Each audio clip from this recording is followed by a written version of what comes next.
Good evening, ladies and gentlemen. This is Paul Cardello at the WCTV studios reporting with our very special guest tonight, WBZ head anchor and sports reporter Bob Lobel. Bob's been anchoring in the Boston area for 18 years, 15 on WBZ TV and 3 on WBZ radio.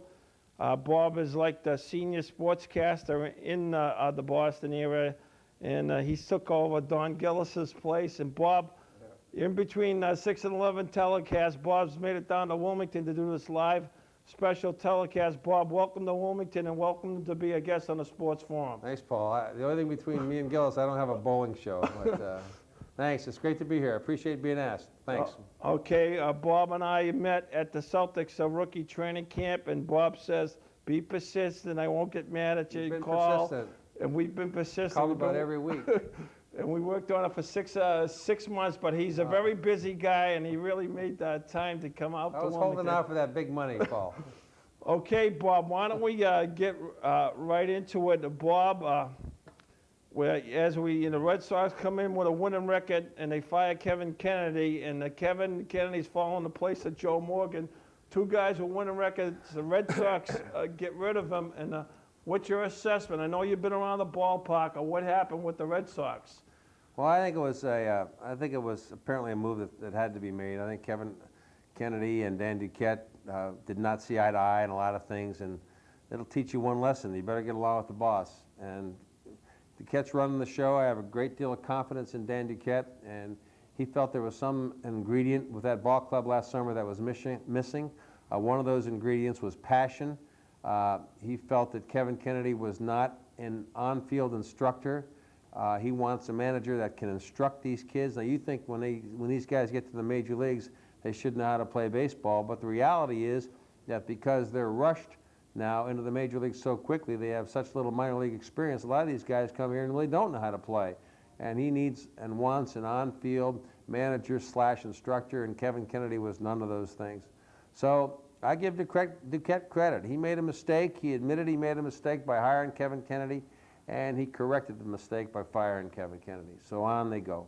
Okay, but there's a lot. We have Joe Gigliotti come out with an article in the Sunday Herald saying, is this Steinbrenner too?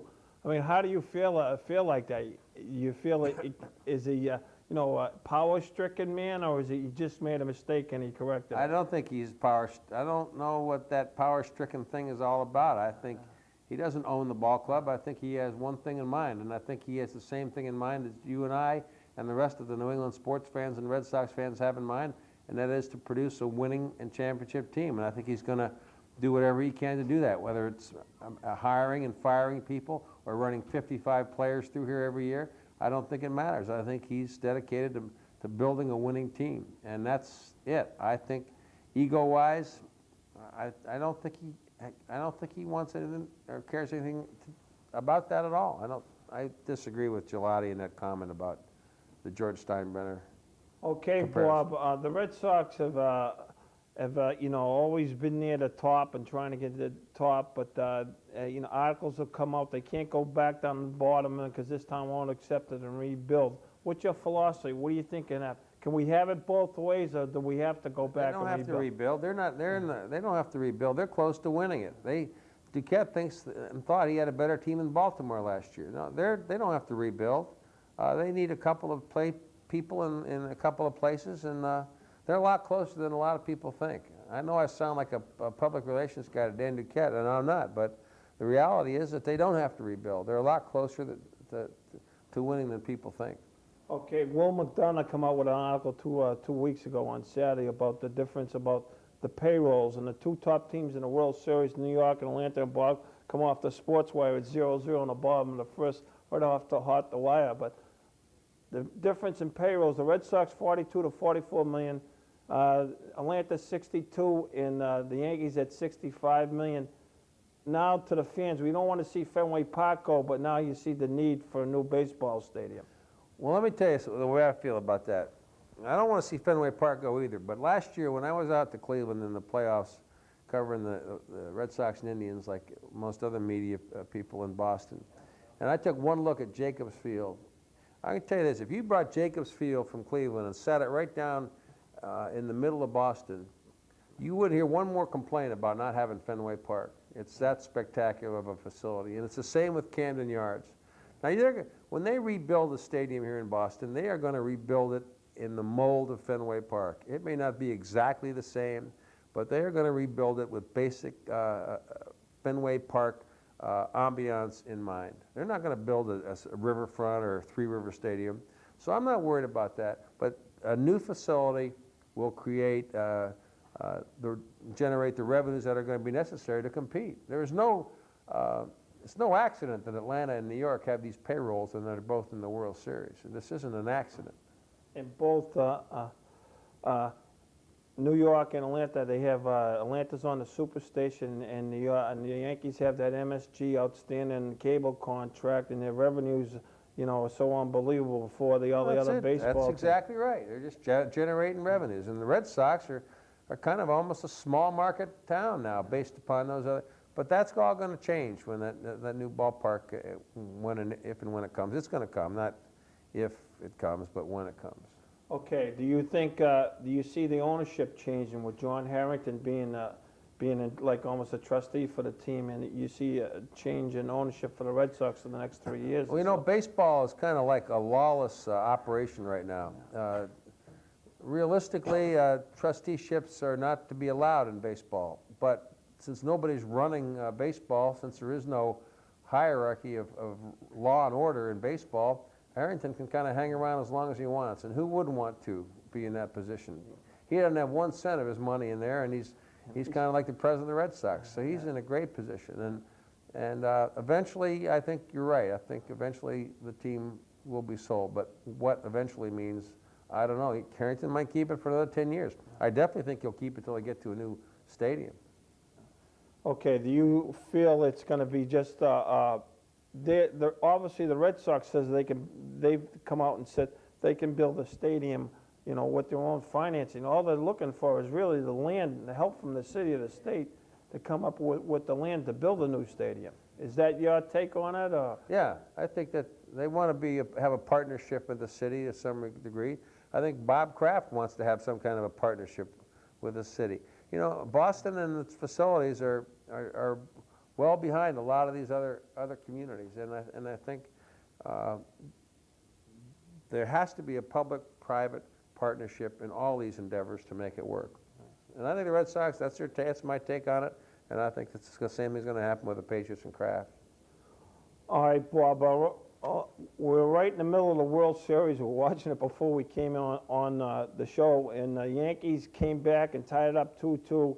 But what a ball game last night! Down 6-0, came back 8-6. I thought they were dead, like everybody else. And it was unbelievable, and everybody's recounting 10 years ago, Bernie Carbo with the 3-run homer. Thing. And we got Jim Larynx that can't come in to tie it, and the Yankees. And Wade Boggs, of all players to get the walk, it's Wade Boggs, Bob. I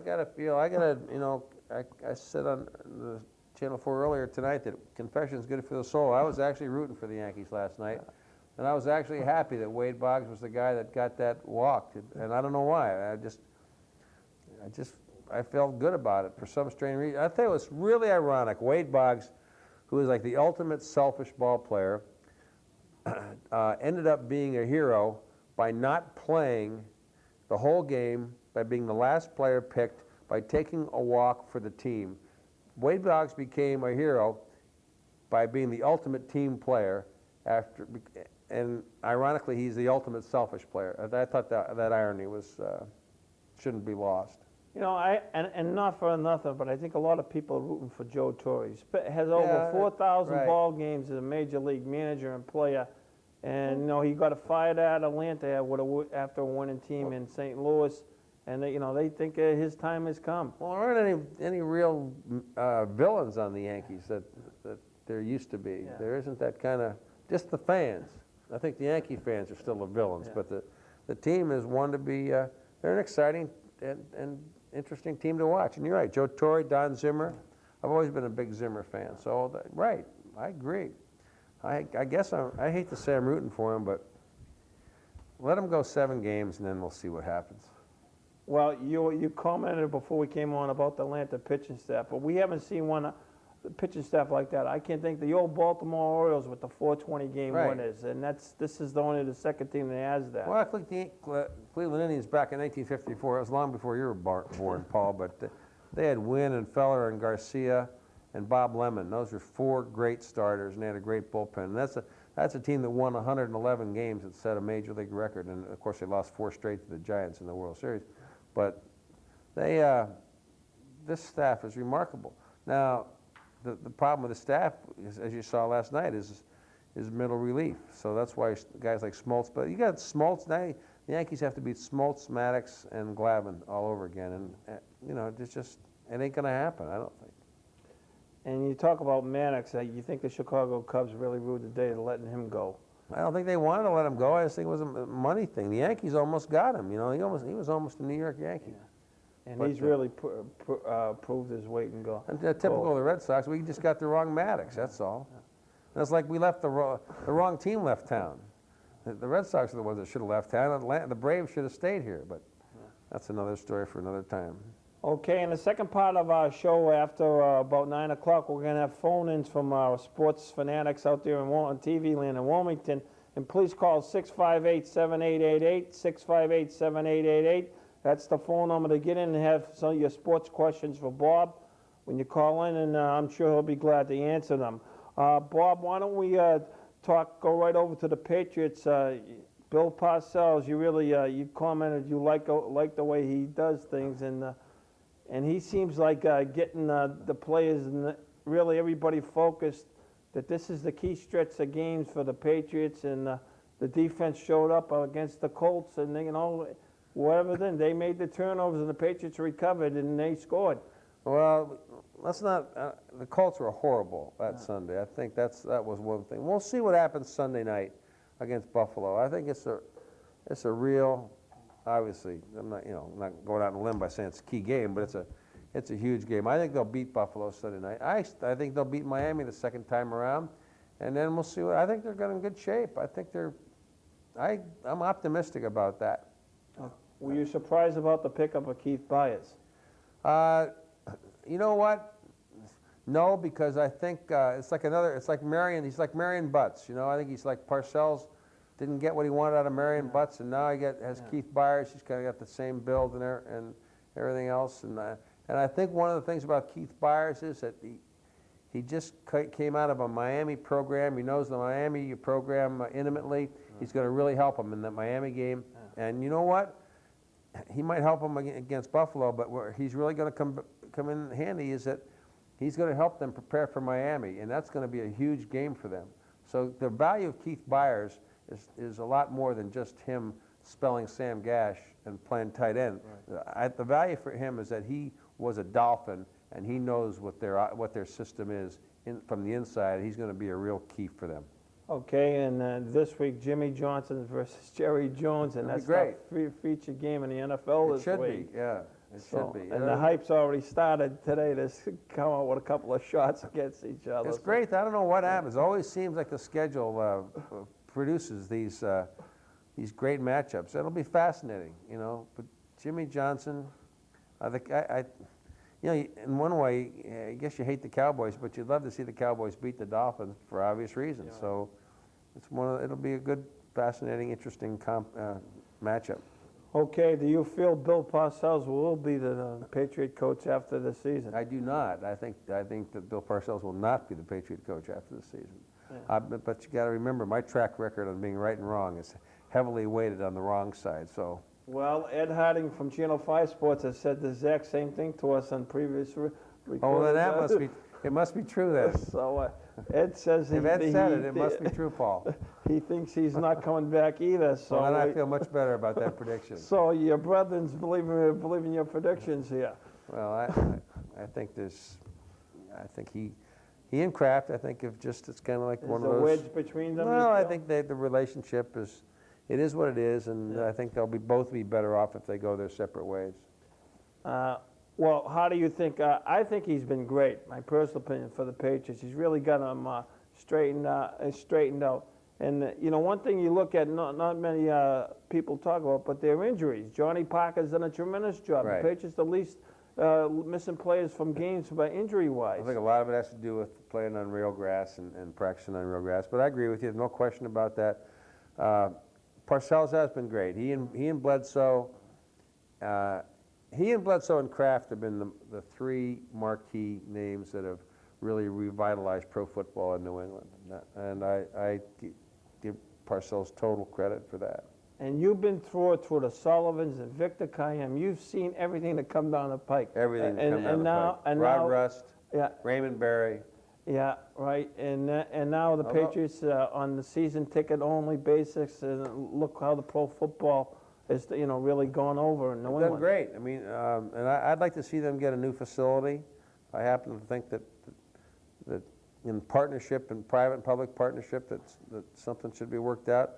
And I think Will McDonough hinted that after the election's over, after Kerry and Weld stop beating themselves to death, that something's going to be announced that'll enable Kraft to keep the ownership of the team and be able to keep them competitive the way that he wants to be. Well, it just so happens we're in the most competitive divisions in the AFC. So well, we are right now, yeah. And you can't keep blacks on it, and you really have to be competitive, and you need the facilities to do it. All right, Bob, why don't we roll back the tape 10 years ago to 1986. That was a special year in Boston sports. The Patriots, Super Bowl, Celtics, and the Red Sox. Tell me how it was for you as a sports anchor, because you've been here the longest, and you saw all the downtimes. But how was that for you in 1986? Well, excuse me, Paul. It was we were spoiled. Every team was winning, and you also had your Joan Benoits and Marvin Haglers. There's a lot of individual performances, but every team was winning, and of course we weren't always winning the ultimate, as we know. But every team was there, and it was the good old days, the salad days. Nothing will ever approach that again. I'm convinced in our lifetime. And we had a chance to be part of a very, very exciting time in Boston sports. We were just looking at some of the tapes in the station from the broadcasts we did 10 years ago tomorrow from down at Shea Stadium, and it really brought back a lot of memories. Okay, a lot of people said that 3 weeks before the Super Bowl, that was the most exciting time with the Patriots. Finally beating that Miami, but it was like everybody was on a high. I'll never forget that. Yeah. I'll never forget being in Miami. We were NBC at the time, and the games were on NBC, and all those games were on Channel 4. And Miami, I remember we went live in the locker room after they beat Miami and clinched a berth in the Super Bowl. It was just unbelievable. We had Raymond Berry and Willie Gault. Willie Gault was a wide receiver with the Bears, and we hooked them up, one from Chicago and one Raymond Berry locker room. It was just it was exciting television. It really, really was. And it was, of course, then there's Billy Sullivan in the background just trying to get his face on television, and it was unbelievable. It was just the greatest of times. And of course, at the time, you don't realize, you think it was going to be like that all the time, but it was a pretty unique situation. Okay, now for fans, don't forget to call on our phone number at 658-7888. That's 658-7888. And Bob, and that year the lowest points, the Red Sox losing that game at Shea Stadium. Well, and one strike away, and how close we were to the World Championship. Excuse me, we just relived that. The tape, Schiraldi comes in, he gets Wally Bachman to fly out. He gets Keith Hernandez to fly to deep center field, so there's 2 outs, and that's it. There's 2 outs. And then we were standing down by the Red Sox locker room, so we never really saw the last inning. We just kind of heard it on the radio down there. It was all but, why go through this painful thing? It was just amazing. It wasn't Buckner, it wasn't. You ask anybody, was that a wild pitch or a pass ball? And I think 99% of the people would say it was a pass ball, but Gedman was hurting at the time, so nobody was to blame. It just was one of those things, and we just happened to, if what had happened, it wouldn't have been the Red Sox if they'd have won. Life would have changed for all of us. The Red Sox won a World Series, then now what? What do you have to look for next year? It would have. in some bizarre way, for the Red Sox to have won the World Series, it would have changed things, and I don't think necessarily for the better. They're the Red Sox because they haven't won. If they'd have won the World Series, they wouldn't be the Red Sox anymore. They'd just be any other team trying to win. That's my spin on it. Well, we got to keep Dan Shaughnessy working. He's got to keep writing books, Absolutely. right? That's exactly right. God help us if they should ever win. Things never would be the same. They never wouldn't. It's like the Cubs. Yeah. They'd lose all their charm. The Red Sox would lose all their charm if they ever won the big one. Okay, and you see the passion of the Red Sox, and the Red Sox are really a regional team, right? From your perspective. What else? Right. From Vermont, Maine, New Hampshire, regional team. Suffer. Oh, misery loves company. Okay, why don't we just wing over? Let's talk about the Celtics and ML Carr. ML Carr has been the coach now, and last night they played the Hornets and they beat the Charlotte Hornets. And Dave Cowens didn't get the job, and he wound up going to Charlotte. And what's your take on the Celtics and their upcoming team for this year? Well, I hope they stink. I hope they stink. I hope Dallas stinks. I think we should show just two scores every night on the sports: Dallas and the Celtics, because the Celtics have Dallas's #1 pick and they have no #1 pick. Those are the only two scores that matter in the league all season long. I think they'll win around 30-some-odd games. I hope that they don't make the playoffs. I hope that they get in the lottery. ML wouldn't say that at all, but as long as they play hard, they play as hard as they can with the mediocre players that they have, I'll be a happy fan. And I want them to lose and not get in the and get in the lottery. I want Dallas to lose and get in the lottery. The Celtics have 2 lottery picks next year, and then things will change. And then in the year after that, they'll have a chance to go after some other free agents. I think there is hope on the horizon, but I think that hope is 2 or 3 years away. Okay, and we saw Antoine Walker at the rookie camp. I think he definitely can be a player. Yeah. Good player. Be good enough just to keep people coming in the seats, but not too good to get them into the playoffs, because I'm just being a realist. Now, if I was a coach or worked for the team, I'd have to say we're going to try to win as many games as we can. Okay, over the summer, you saw the NBA free agency. What did you take of all the money that was flying around and all these staggering contracts? And it's not like football. All of it's guaranteed money. And what did you take on that with Shaquille O'Neal, $120 million? Dikembe Mutombo, he's getting $55 million. And there's everybody's getting millions of dollars tossing around. It's just you can't really comprehend it, and it's just you like to say it's a joke, but it's not a joke. Somebody's going to have to pay for it. It's not going to be me. It's not going to be you. They apparently know what they're doing. It's just you can't comprehend it, and you can't relate to it. There isn't a person out there watching that can relate to this. But it's marketing. It's the selling of those hats. It's the selling of these jackets and sweatshirts and all that stuff. And it's beyond belief. So I don't even worry about it. I could care less what these guys make. I couldn't care if they made $20 million or $200 million. It doesn't affect my life one iota. All I want to do is to hopefully have a winning team here so we can have some excitement and be able to talk about it and get the fans excited.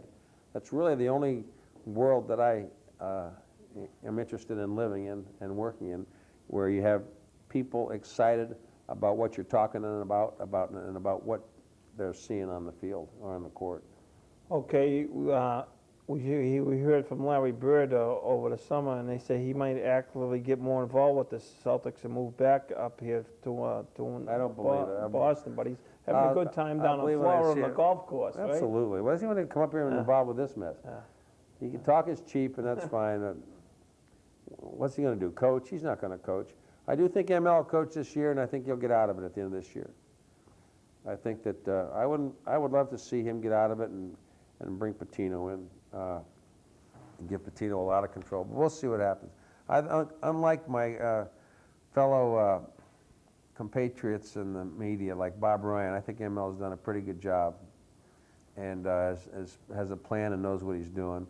These other guys think he's a clown and has no clue. But I totally disagree. But that'll remain to be seen. Okay, Bob, okay, let's swing over to the Boston Bruins and Harry Sinnen now. You're in the Merrimack Valley, a lot of hockey people. A lot of hockey people, the best, the heart of the hockey people. Okay, and they're not going to believe me when I tell them the Bruins have a good team. So I'm not going to tell them the Bruins have a good team because the Bruins don't have a good team. Up until tonight, well, tonight they're playing Toronto. Right. This is the 7th team that they played this year, and this is the 7th team that has a below 500 record. So nothing has been determined yet. When do they start playing some teams that are half decent? I'm just there. Don't get me started on the Bruins. And I love the Bruins. They're my favorite team in town. Well, a lot of they had an article in the Herald about the highest ticket prices in hockey. It's right here at the Fleet Center. And they want to, a lot of fans, I get questions because I do this show is about why didn't we go after Jeremy Roenick? Jerry Moore. Let me tell you something. First of all, the Bruins saved probably about $5 million in salaries from last year. Their payroll is about $5 million less than last year. Right. Okay, from what their deletions and their additions. Okay. Jeremy Jacobs, as long as he owns the hockey team, you're not going to see a winning team here. Now, I happen to think Jeremy Jacobs is one of the smartest businessmen to come down the pike. And it's through him that they put up a new building. And he's interested in filling that new building and selling the concessions in that building. But he's not going to spend his money to fill the building. He's not going to spend his money on athletes to fill the building. So the Bruins are for sale. He would like to sell them to somebody with a huge ego that's going to spend a lot of money to put athletes on the ice, to build a winning hockey team, to put people in his seats, to buy his popcorn. But I don't think he's going to use his money to do it. All right. Well, why don't we go to our phone-in portion? We have some fans on the line, and the phone number is 658-7888. Is this the dangerous part of the show? This is our dangerous part. We're going live to the phone-in. Are they nice in Wilmington? And we're going to have our first phone call come in and ask Bob. And it's always best when you can't hear the caller. Then you can answer any question you want. You can make up your own question. Oh, and they gives us a signal to keep on talking. Okay, so the Bruins, we basically feel what the fans out here feel, that they look at Keith Kachuk and Jeremy Roenick and why the Bruins didn't go. Well, Roenick, Jeremy's a great guy and a great player, but he wouldn't have made a big difference in his team. Right. I mean, they need a lot of, I mean, I don't know that would have been a good move, but there are other ways that they can go. Do you think they'll sign Ranford for a multi-year contract, or are they just going to let him just play out the string? It depends. It depends on how he plays, Okay, we have Tina on the line. Our first phone call for Bob Lobel. Tina, your question for Bob. My fingers are crossed. I'd like to wonder, what do you feel about the football team being 6-0? You mean the Wilmington football team? Wilmington Wildcats are 6-0 in yeah, the we haven't family. been 6-0 I'm a huge Wildcat fan. How's that, Tina? They're fantastic. We'll put more of them on Channel 4. How's that? That'd be great. All right. Well, you know what? I'll be paying a lot more attention to Wilmington right after tonight's show. Thank you. Okay. Thanks for your phone call. Do we have another one at 658-788? Okay, media and sports, Bob. What do you think about the two new sports channel, Sports Illustrated and CNN and ESPN3 coming aboard? Yeah. I'll be interested to see how that all plays out. It's always nice to create new jobs for people, and who knows? I might end up working there one of these days, and I don't know. Sometimes you worry about too much fractionalization, but I think it's good. I think it'll be interesting. I don't know what effect it'll have on the local stations. I mean, ESPN has its own little niche. CNN has its own little niche. And I think local sports in Boston have their own little niche. We're very parochial. We talk about the four 4 or 5 major local teams, and actually soccer's been invading the other 4 teams. So but there's definitely a market for it, I guess. Okay, we have another phone call. Paul's on the line. Paul, your question for Bob Lobel, please. Bob, do you think professional sports is being diminished because of the magnitude of the number of players in all of the sports brought about primarily from expansion? Yeah, you hit it right on the nose. That the reason that we're wrestling with all these problems that we're having in professional sports, I think, is right back to expansion and dilution. In the National Hockey League, if you're a hockey fan, you know what quality players are out there. If you're a baseball fan, you know that we're basically watching AAA baseball at its best sometimes. Each team, in hockey, each team had maybe 2 or 3 frontline players that when the league had 6 teams, would have been able to play for those 6 teams. You had Neely and Bork and Oates and who after that? You hit it right on the nose. Expansion, it's like smoke and mirrors. And as we talked when we first came on the show, and Dan Duquette's desire to get a manager that can now teach these guys, because before expansion, these guys were taught how to play in the minors, cutoffs and advancing runners. But now they're rushed through the minors, and they haven't had any instruction. It's all because of expansion. And look at the way pitching's been in the major leagues. You can go on and on. It's hard to compare the quality now with the quality before, because you're only seeing what is going on now. But you and I both know that this is not the way it used to be, certainly in hockey, and certainly in baseball, and certainly in basketball. I don't know that we're seeing that much of a drop-off in football, but I assume in certain positions there just isn't that quality. You just hit it right on the nose. There just aren't that many athletes to go around. All right, Bob, you created a special segment in Media and Sports called Sports Spotlight, and we happened to be on there one time with our basketball play. But Bob, give us an idea. How did you create that? I mean, was this, you had this going in your head and it just, No, I can't take credit for it, Paul. It was Roger Twibell was sitting in that seat before I was, and he actually started it. So when he left and I moved in and got that job, we just continued it. It was really Roger's baby. I wish I could take credit, but I haven't had an original idea in my life, so I didn't start there. Okay, T is on the line at 658-788. Your question for Bob Lobel, please. Yes, I do. Hi, Tia. I'd like to know why you don't have any NASCAR coverage on it. That's a very good question, because we really haven't had time to put it on. But I'll tell you this, and I can't promise you that we're going to do it more in the future, but personally, I've become more of a NASCAR fan than I ever thought I would be, primarily because of what's happened in Loudon the last couple of years in the Winston Cup. I've actually found myself watching NASCAR races from time to time when I never would have done that. So it's growing inside of me, and I think, well, I don't think, I know there's a much larger audience out there for NASCAR than we realize.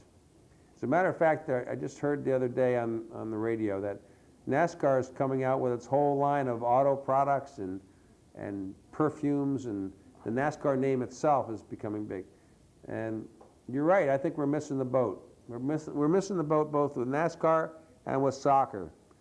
But we changed, I can tell you this is not an apology and it's not an excuse, it's just reality. We change very slowly.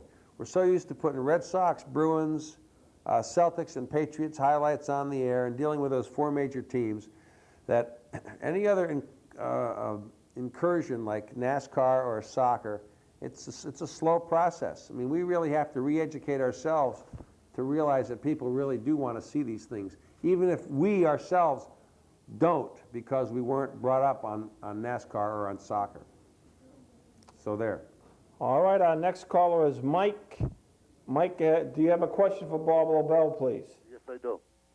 Just Bob, leave it I'd like to Darwin. actually two questions. One, do you think anybody could have beat the '86 Celtics?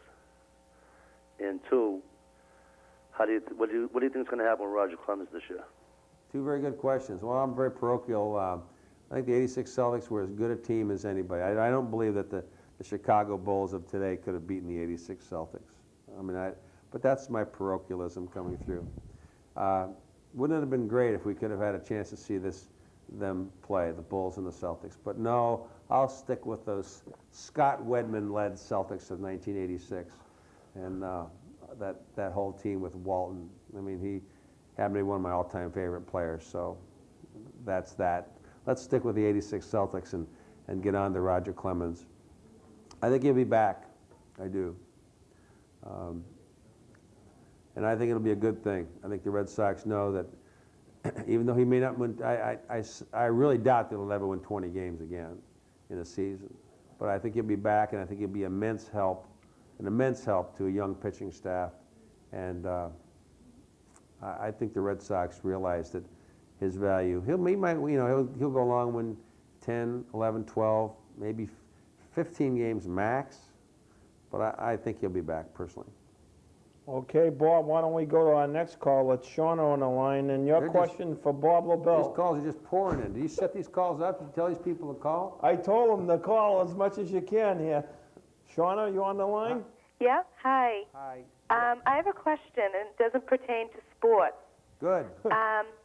I've heard the commercial about you getting the laser vision done. You know what, Shauna? I get more questions about that laser eye surgery than I do about the Red Sox, Patriots, Brewers, or Celtics, so feel free to ask away. Is she still on the phone? Did we lose Shauna? Shauna, you have to call. You're going to have to call back, Shauna. Okay, the phone number is 658-7888, 658-7888 if you have any questions It's not for a Bob paid Lobel. commercial. I'll be happy to answer it. Maybe I should just tell her that she should just take a look at it, investigate it, because it definitely has changed my life. All right, Bob, why don't we get over to Boston College, and Dan Heading, you think he's going to make it through this season and coming back, or what do you think is going on with the BC head coach? I think he will make it through the season. It'll be interesting to see what, they got a shot at a bowl this year. They got to come up with an upset. Can they beat Syracuse Saturday? I doubt it, but who knows? Anything's possible. If they beat Syracuse Saturday, they'll be in prime position to make a bowl. And if they make a bowl, will he come back?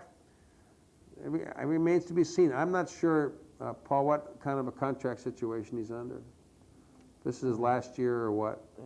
And I'm a little reluctant to criticize Dan because I'm a good friend of his brother John. It's family. So I can't really Another parochial decision. No, what can I say? John's, I know, a really good We friend know of John. John Henning has been in Boston news for about 35 years. I tell you, Okay, Matt's on the line, Bob, with a question for Bob Lobel. Matt? Hey, I was just wondering if the sport of tennis, do you think, in your opinion, is dying out? Tennis? Is that what he said? Is that what you said, Matt? Tennis? Yeah, that's what I think he said, tennis. Actually, I don't know if the word dying out is, or the phrase dying out is appropriate. I'd say that these things sometimes are cyclical, and right now tennis is at the bottom of the cycle. That's in my perception. There's probably less interest in tennis, with the exception of Sampras and Agassi, and Becker. And after you get by that, Ivan Isevich, I mean, please. I think it's at the bottom of the cycle, because there are no great rising magnetic stars that the McEnroes and the Connors. So that's my perception of where tennis is at. That doesn't mean you shouldn't play it. It doesn't mean it shouldn't be highlighted and be part of every high school program that's possible, because it's a terrific sport. But right now it's kind of at the bottom of that cycle. I really miss it in New England. I know that the Volvo, when it was up in North Conway and in Stratton Mountain, it added a lot to the summer in northern New England. And had gone to it for about 10 years in a row. And then when it moved to New Haven, I haven't seen it since. So that was a big loss. But I think tennis is at the bottom of the cycle, golf's at the top of the cycle. We have another call on the line for Bob. Paul, do you have a question for Bob Lobel? Where's Shauna on that eye surgery? Go ahead, Paul. Paul, Hello. Hi. your question for Bob. Yeah, I'd like to ask Bob a question in regards to something he touched on a little earlier in the show. If within a year's time the city of Boston or the state doesn't come up with some help for Bob Kraft to possibly keep the Patriots here in Massachusetts, do you think he'll sell the team and pull out? Or would there be a possible way that he could keep the team in the area? That's a great question. It's going to be a dilemma for him if, like you said, it's a big if that stadium doesn't move forward. One thing, I think Robert Kraft enjoys being the owner of the New England Patriots. Enjoys it a lot. And I think it would be very difficult for him to sell the team, especially because the reason he bought the team was primarily for his family, for his sons in the future.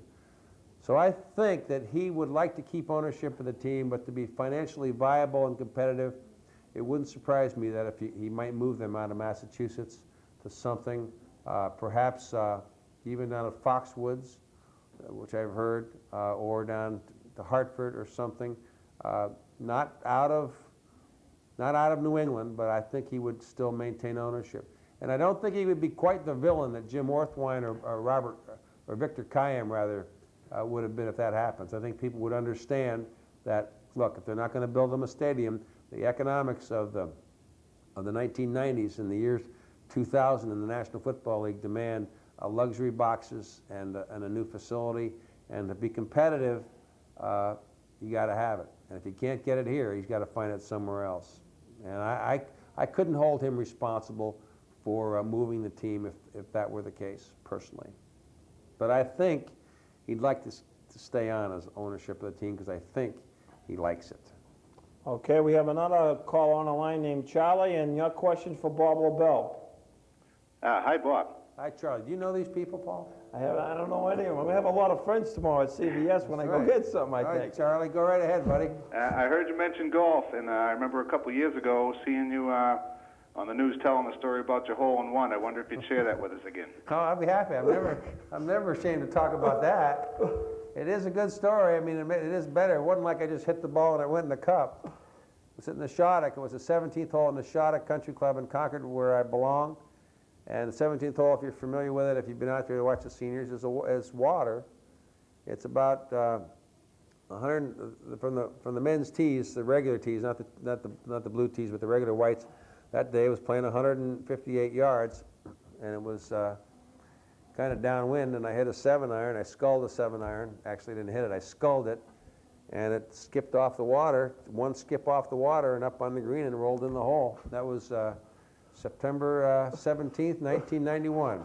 And I have the ball, and I have a plaque on my wall, and it was a hole-in-one. Although it was a clean ball when it went in the hole because it had washed itself on the way in the water. One skip, little skull shot. I've come close a couple other times, but that's the only one that's gone in so far. But thanks for asking me to tell that story. Okay, and our phone number is 658-7888, and we have another caller on the line. Rich, your question for Bob Lobel. Hi, I'd just like to say hi, Mr. Cardello. How you doing? How you And doing? Bob, how do you feel about the Patriots this year? And do you think Drew Bledsoe's overrated? Because personally, I do. Well, let me answer the second one first. You're overrated when expectations are so high to begin with, you can't live up to them. And there's no question that when his first year in the league came around and he did so well, expectations for Drew Bledsoe just soared, and people expected him to just build from there. Well, it doesn't always work that way, as you know, in the National Football League. Guys have hung around the National Football League for 8 to 10 years before they ever won anything or ever really matured to that case. So if he's overrated, it's because we put the rating way up here and he's never been able to live up to our rating. So in that case, he's probably overrated because we expect him to be Bart Starr and Johnny Unitas each and every Sunday. No question he's got the ability. He can't run worth a lick. Paul can run faster than Drew Bledsoe. Oh, man, you can't say that, Bob. Well, I need some oil and he's some not medicine. He's not great, not a great quarterback sneak guy either. So he does have his liabilities. He's just, but he's continually growing. I'm very optimistic about the Patriots. They lost. When you look at the Redskins, everybody thought that was supposed to be a win. Well, they're only 6-1 this year. So let's see what happens. I think they'll beat Buffalo Sunday night. I love them against Miami because of the fact that they have Keith Byers. I think he's a secret weapon against Miami. And then we'll see what happens. The game that I really get concerned about is I get concerned about the second Indianapolis game and the Denver game. I think Denver's going to give them a whale of a problem. But that's down the road. Sunday night Buffalo is a very key game, and I think Buffalo is eminently beatable. So we'll see. I like they got to play the Jets and the Giants. They got to play the Jets twice, and the Giants. That's 3 there. So it isn't all lost yet. They're looking pretty good. I don't got the Cowboys. I see them making the playoffs. Okay, our phone number is 658-7888. That's 658-7888. What's the score in the series? We have it 0-0 in the bottom of the first, and that's the last score we have. That's where it's at. And it's still 0-0 in the bottom of the Got to fourth. be glad that. And we got a flash coming off the sports wire here, and it's Ruth. New York 1-0 in the middle of the fourth. The Yankees are up 1-0. Wow, way to go, Ruth. And That's just the way we do it. Channel 4 too. just come flying in right off the sports ticker. Flying right in. Usually it's Liz that brings the scores in. But. Okay, Bob, John Calipari left the UMass basketball program. He picked it up from Shambles, and then he went to the New Jersey Nets job. Were you surprised about that whole scenario and the Celtics not going to Celtics and all this other stuff? No, the Celtics job wasn't available. ML didn't ask him. It was too bad that when Calipari left, that he left under the circumstances with Camby and the jewelry and but there's no doubt that Calipari left the program in a lot better shape than it was when he got here. So I think that Calipari got what he wanted. He got an unbelievable offer, guaranteed money. But he's going to lose a lot more games with New Jersey than he ever was used to losing at UMass. He brought Xavier McDaniel back from Europe. Right, there you go. That'll change everything. Okay, we have Terry on the line for. Do you have a question for Bob? They're just rolling in here. Bob, I have 2 questions. I wish we had this First many one, viewers. Will we ever see a sports channel on TV similar to a WEEI type arrangement? And second, what do you think of the effect of gambling, both legal and illegal, has had on the fans of sports, not necessarily the players? Thank you. I don't think that sports talk will sustain itself on television. And one of the, remember we had the Sports Beat show here and there. It works in the small dosages.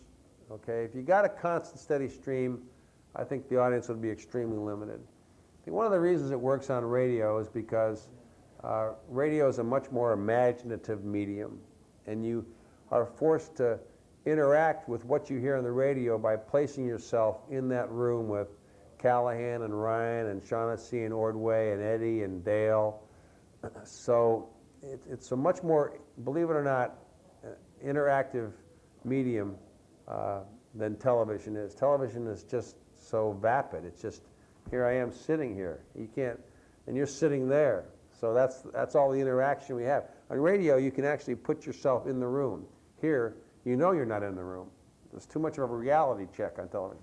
So I don't think that kind of thing is possible, except in small doses, like at the end of Sports Final when we do a round table.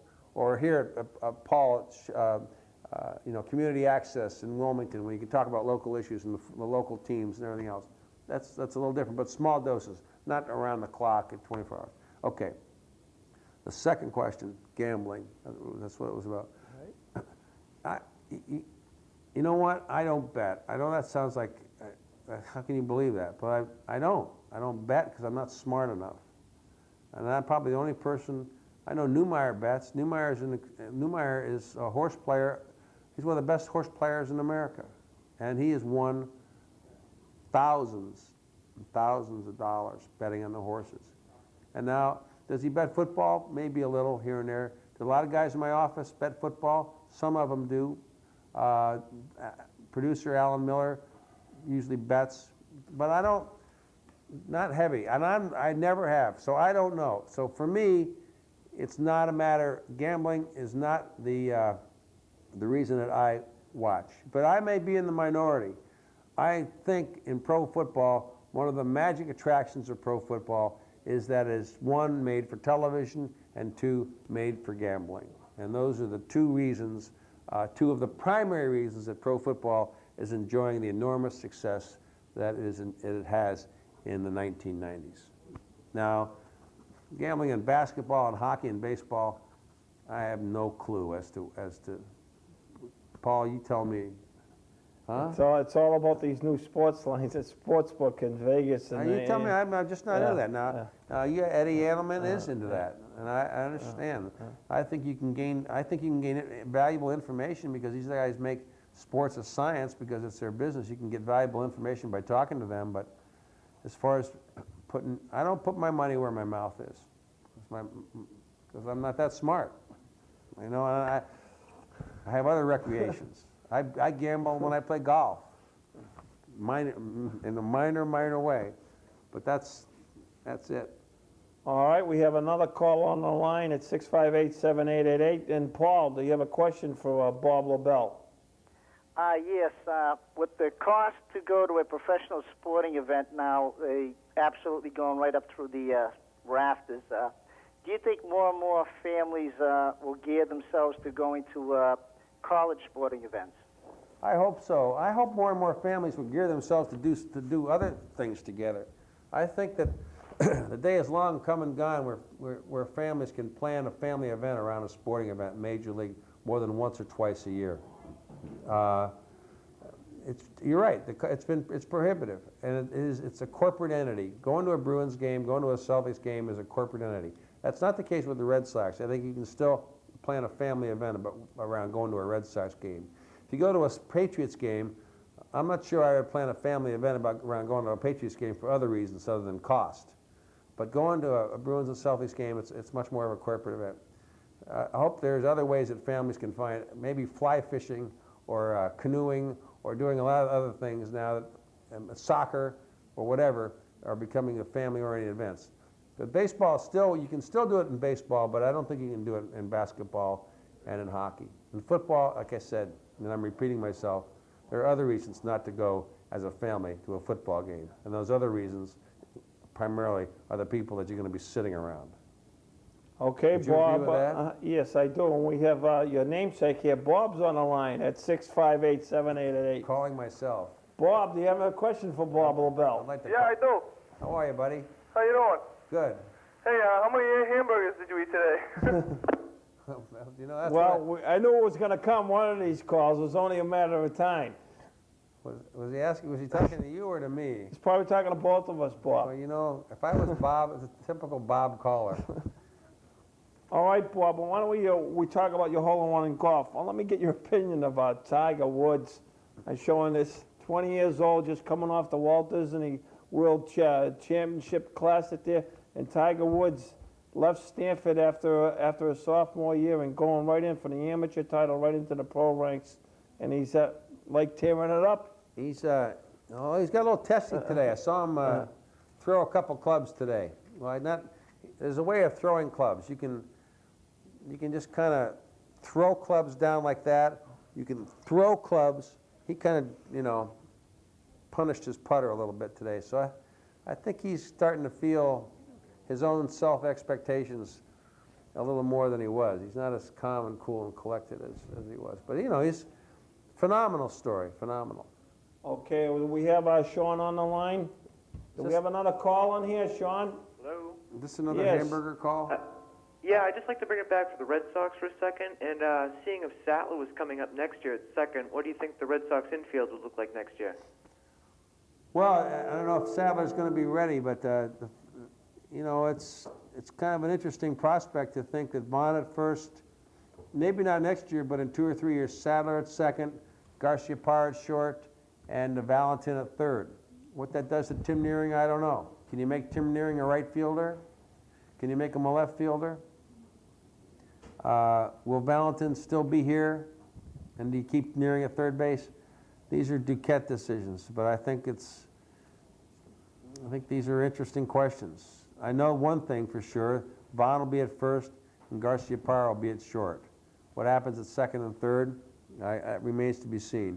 I don't think you'll see Valentin, I don't think you see Valentin at second. You'll see him, I think, either he or Nearing at third, and then they'll have to figure out what to do. Nearing becomes a free agent. If baseball can get together in a collective bargaining agreement, it'll make Nearing a free agent. Does he go back home to Cincinnati? A lot of these questions that Duquette's facing. But the one thing that Duquette has, he has options. If Nearing goes, he's got Valentin. If Valentin's unhappy, maybe he can sign Nearing. I think Valentin would make a great third baseman, and I hope that he personally can make the adjustment, because I think it's widely believed that Garcia-Parra is the shortstop of the future. All right, Bob, we're coming to the closing part of our show. We are? As hours almost flew by, and our floor director is, giving us all kinds of hand signals. But we have a special gift for you, Bob. Your floor director gives you different hand signals. You see some of the hand signals that my floor director gives. I can imagine. Right, you don't want to see those hand signals. Anne-Marie Page of Anne-Marie's Monogram has made a special shirt for Bob. She's the official embroiderer for those WCTV Sports Forum, and Anne-Marie has come down. Thank you. Aren't you sweet? Isn't that nice? And the Sports Forum with the official Sports Spotlight logo on the sleeve. Thank you very much. And Anne-Marie is a very kind. creative person, and we found out that Bob was coming here, and thank you, she created that for us. Thank you very much. And that's a brand new monogram that she's had, and you're the first one that has it with the official Sports Spotlight logo on the sleeve. There it is. Awesome. Thank you.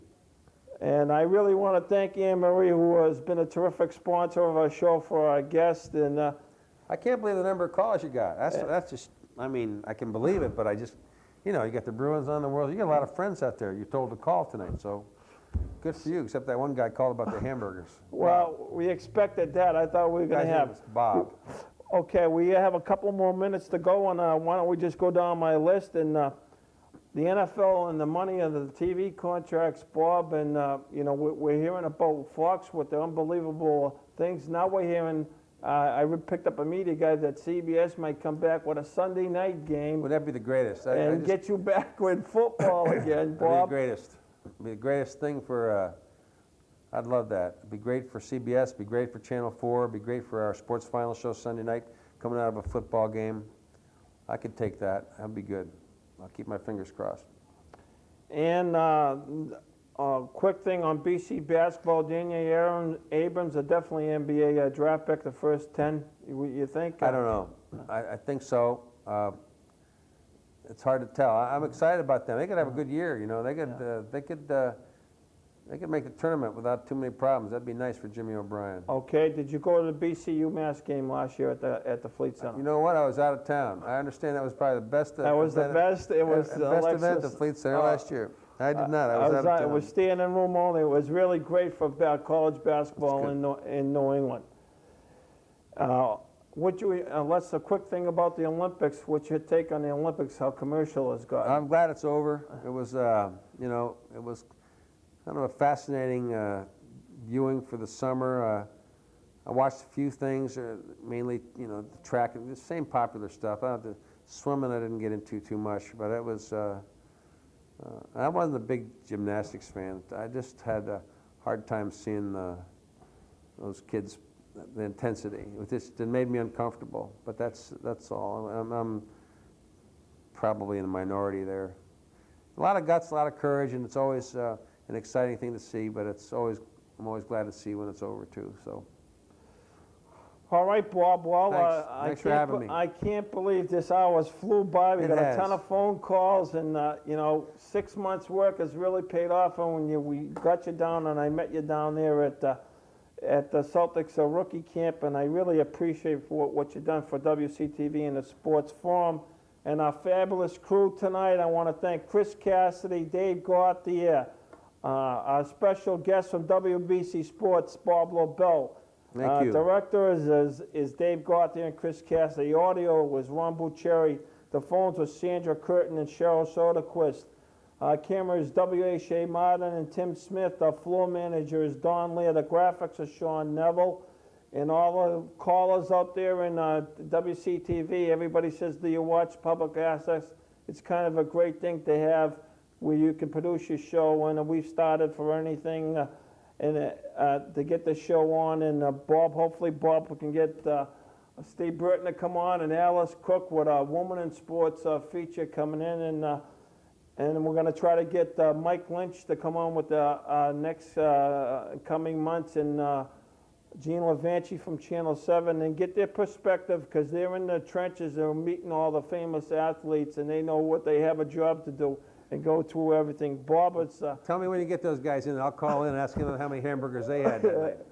Okay, so that's our famous hamburger call, and I just want to thank everybody. Our next guest on the Sports Forum is head men's basketball coach from Harvard University, Frank Sullivan, and then hopefully the Boston College basketball coaching staff will come on our program in the upcoming weeks. If you'd like to be a guest on the Sports Forum, just please call the station and we'll try to book you in as a guest if you feel you can talk about the sports, the scene, the high school sports, or whatever, minor league sports, whatever you want to talk about. So basically, this is about it for Bob. Like I said, you're a real busy guy, and you really made a commitment to come out here. And I want to thank you from the people of Wilmington for coming to WCTV. Thanks, Paul. I'm on my way home. I'm going to stop at a Wendy's. Thanks. Okay. Good job. And good night from WCTV. Good night, everybody. Thank you very much. And good luck.